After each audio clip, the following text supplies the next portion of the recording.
Hi friends, in this video let us solve a signal system related question asked in Gateway Process and Triple paper.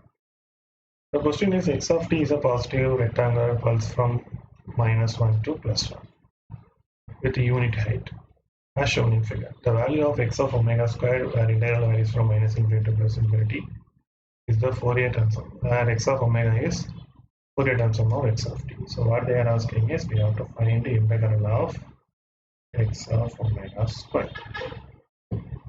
So we know Parseval's theorem of Fourier transform, which indicates -infinity to +infinity x of t square dt is equal to 1 by 2 pi -infinity to +infinity x of omega square d omega.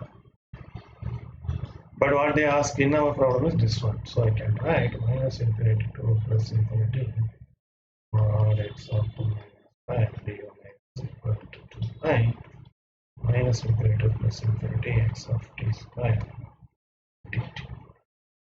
Here you see this one,